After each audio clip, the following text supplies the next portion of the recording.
Մենք վերադարձանք սիրելի ընկերներ ու հիմա էլ մենք շարունակելու ենք խոսել այս կարևոր թեմայի շուրջ։ Մենք մեր առավոտ լուսոյի տաղավար ենք հրավիրել Արթուր Ավետիսյանին, Ֆանարջյանի անվան Ուռուցքաբանության ազգային կենտրոնի տնօրենի տեղակալին։ Բարի լույս։ Բարի ձեզ։ Բարի պարոն Ավետիսյան,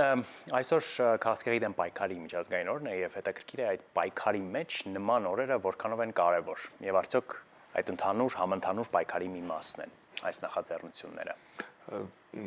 Իհարկե, սկսենք նրանից, որ օրը, այսինքն չի նշանակում միայն այդ օրն են պայքարում, հա, պարզապես օրը խորհրդանշում է բոլորի, անխտիր բոլորի պատասխանատվությունը այդ պայքարի նկատմամբ։ Այսինքն դա եւս մեկ անգամ ու դրանով հիշեցնում ենք, որ խնդիրը բժիշկ, մեկ բժիշկ, մեկ պացիենտի մասին չէ, որոնք հիվանդասենյակում իրար հանդիպում են, դա արդեն այդ պայքարի վերջին կետն է, այդ պայքարը պետք է սկսել դա շատ խորքից, որովհետև ինքը ունի մեծ սոցիալական նշանակություն, նրան պետք է մասնակցեն, չգիտեմ, լրագրողները, պետական բոլոր այրերը, սա համարյա թե կարելի ասել անվտանգային խնդիր է, որովհետև հիմնական հիվանդություններից է, որը որ կյանքի վերջում հանդիպում է կարա հանդիպի մարդկանց, բայց սիրտանոթայինից հետո իր հաճախությամբ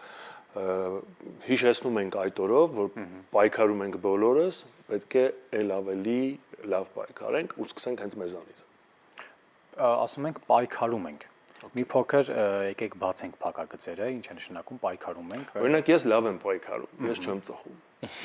Այս սրա մասին եկեք հիմա։ Իսկ ինչ-որ մեկը շատ է ծխում է, հետո գալիս է ինձ մոտ, ասում է ես 30 տարի ծխել եմ, անգամ մեջը բան ենք տեսնում, ինչ-որ հպարտության նոտա ենք տեսնում երբեմն, հա, դե հիմա ինձ բուժեք, հա, եւ այդտեղ այդ բոլորի սմուցված հարկերով, հա, հավաքվում ենք բոլորս իրար հետ ու փորձում ենք մի մարդու տեղերով ես հիմա չեմ մեղադրում բնականաբար, բայց սիտուացիան այլ կողքից եմ նկարագրում, ավելի պարզ դառնա։ Բոլորս իր հետ հավաքվում ենք, մեծ գումարներ ենք ծախսում, մեծ ջանք ենք հեռանում, իր ամբողջ ընտանիքը, որ իրան փորձենք բուժենք ու շատ հաճախ հենց ինքն է իր բերել այդ կետին։ Բայց կարող է նաև հակառակը չէ լինել, օրինակ մարդը ամբողջությամբ առողջ կյանք է ապրում եւ ունի առողջ ապրելակերպ, բայց եւս միանշանակ այդպես էլ է լինում, որովհետեւ եթե մենք անգամ բոլոր տեսակի բոլոր այսօրվա գիտությանը հայտնի բոլոր տեսակի ռիսկի գործոնները հանենք, միևնույն է ռիսկը չենք նվազեցնի տարբեր օրգանների համար տարբեր չափի, քան 50%, հա, կարող այդքանին էլ չհասնենք, բայց գոնե այդ հնարավորությունը մենք ունենք։ Իսկ մնացածի պատասխանատուն կարա լինի պարզապես, չգիտեմ, գենետիկ մուտացիաները, բնությունը, միջավայրը, ամեն ինչ կարող է իր նշանակությունը։ Գիտեք, եթե թույլ տաք մի հայտնի կենսաբան անթրոպոլոգ կա, Դրաբուշևսկին, ինքը մի անգամ շատ հետաքրքիր, հաճախ լսում եմ նրա ելույթները, հետաքրքիր բան ասեց, որ բնության համար մենք բոլորս շրանք ենք, հա, ինքը իր կանոններով ապրում, բնությունը, եւ բոլորս լավ իմունիտետ ունենք մինչեւ ինչ-որ մի տարի, հա, տարիք, չեմ 25 տարեկան տղան հաստատ 75 տարեկան տարեցից ավելի լավ իմունիտետ ունի, հա, եւ ինչ է ստացվում բնության համար ցանկացած տեսակ կլինի կենթանի, մարդ եւ այլն հետաքրքիր է մինչեւ որ ինքը դեռ երեխա ունենալու հնարավորություն ունի։ Դրա համար ասում չէ 40-ից հետո արթնանում ես, ոչ մի տեղը չի ցավում, ուրեմն չկաս, հա։ Այսինքն ինչ որ մի հատ տարիք, երբ որ մարդու մոտ այդ ունակությունները սկսում է արդեն ընկնել, կարծես թե բնությունը ձեռքը իր վրայից վերցնում է, սկսում է ընկնել իմունիտետը, դու ծերանում ես, այդտեղ ցավում է, մյուսը մաշվում է եւ այդ վերականգնման process-ները, որոնք երիտասարդ տարիքում են լինում, շատ ավելի վատ են ընթանում, հա, ինքը ձեռքը վրայից վերցնում է։ Ու պատկերացրեք այդքանի հետ մեկտեղ, երբ որ ինքը ձեռքը վերցրել է, մենք էլ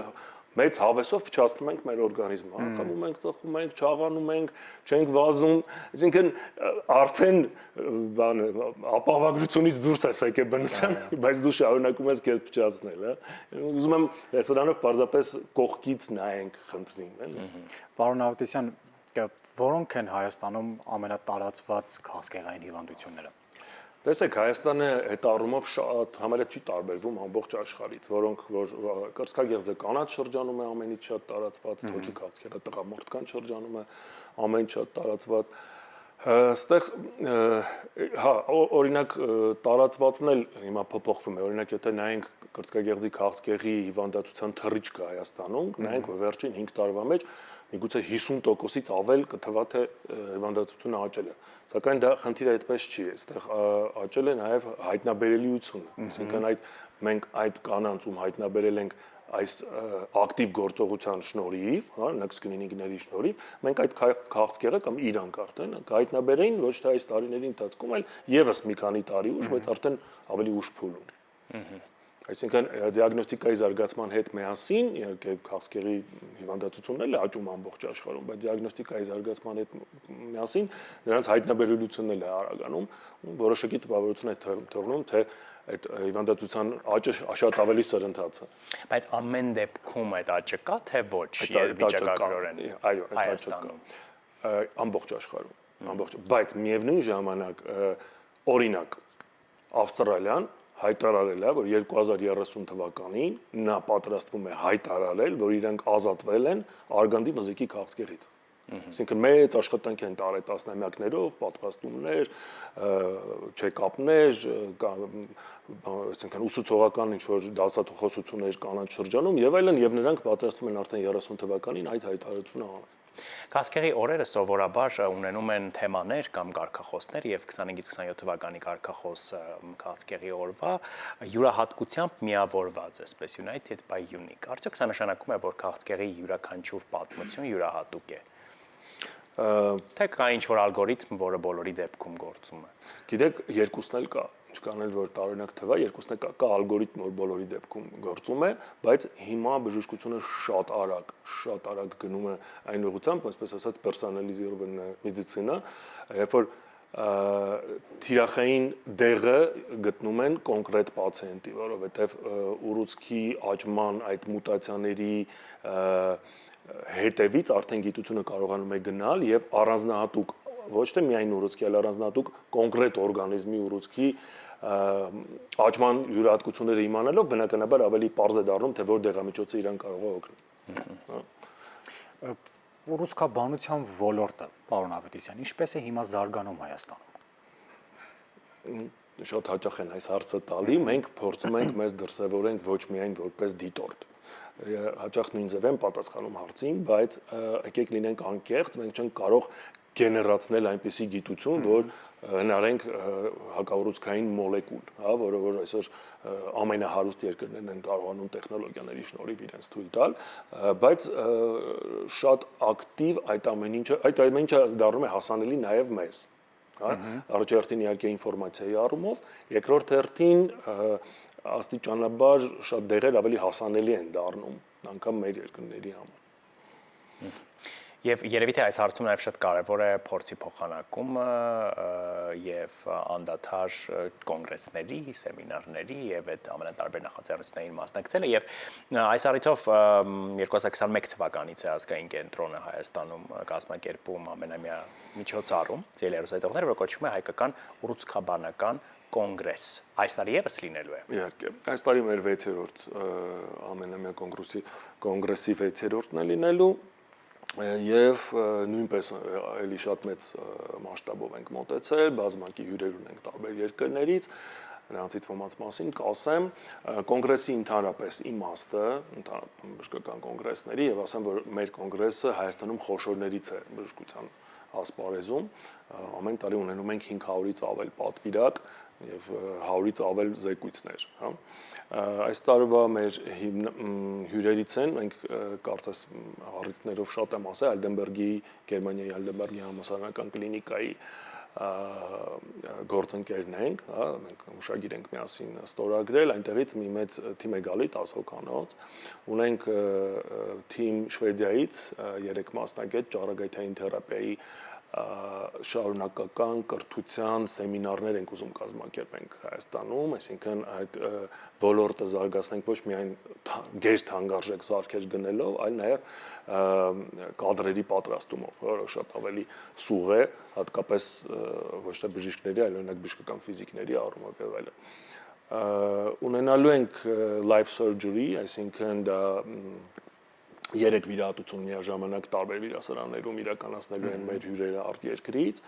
եւ այդ վիրահատությունները կարողանալու ենք ցուցադրել հյուրանոցում, այսինքն այդ հոլում, որտեղ որ անելու ենք կոնֆերանսը, այդ տրանսլյացիան հասնելու այնտեղ եւ հնարավորություն ենք ունենալու լսել նրան եւ հարցեր տալ վիրահատության ժամանակ, այսինքն ամբողջովին ուսուցողական բազմաշերտ միջոցառում է իրենց ներկայացնում, որտեղ ընդհանրապես այսպես է փորձը վերածվում է գիտելիքի, իսկ այդ գիտելիքը հակառակը վերածվում է փորձի այն մարդկանց, ովքեր դա ունկնդրում են։ Դու ասա։ Մեկ բանաձև կա քաղցկեղից խուսափելու։ Եթե փորձենք թողնել որևէ հաղորդագրություն մեր սայթողներին այս զրույցից։ Եկեք գնանք միֆ թե իրականության բաժնին։ Եկեք թողնենք իր հաղորդագրությունը այսպեսին, որ դա ճակատագիր չէ, շատերին թվում է թե իրանք ինչ-որ բան են գործել իրանք կյանքում դրա համար են հիվանդացել կամ իր հարազատը եւ այլն, իրանք պատժվել են դրանով, ոչ, դա ճակատագիր չէ, սա ընդհանրապես փորձություն է եւ պայքար։ Եվ այդ պայքարի մեջ բժիշկները այսօր շատ ավելի հաջողակ են եւ ավելի լավ են օգնում, եւ ավելի լավ են օգնում պացիենտին այդ ճանապարհի մեջ, պարզապես պետք է հավաքվել եւ պայքարել։ Իսկ իմ անձնական համոզմունքով, չգիտեմ, երբ կտեսնենք, բայց քաղցկեղը լինելու է կառավարելի հիվանդություն, ինչի եմ ասում դա, որովհետև տեսնում եմ գիտության զարգացման տեմպերը, հա, լինելու է կառավարելի հիվանդություն, ասենք, ինչպես ինչ-որ չափ հասարակության կողմից այդպես ընկալվող շաքարային դիաբետը, հա, դու ասում ես դեղդ օգտագործում ես, հա, տասնամյակ շարունակ ապրում ես իր փոքր շատ թե քիչ խնդիրներով, այսինքն իմ անձնական համոզմամբ մենք գնում ենք դեպի եւ թող լինի այդպես իսկապես, բայց մինչև այդպես կլինի, շատ կարևոր է իրազեկվելը եւ ամենակարևորը հետազոտվելը եւ վաղ ախտորոշելը ու եթե հնարավոր է նաեւ կանխարգելել այս հիվանդության հետագա զարգացումը։ Շնորհակալ ենք շատ, որ մեզ հետ սկսեցիք օրը, իսկ մենք եթերը շարունակում ենք երաժշտությամբ։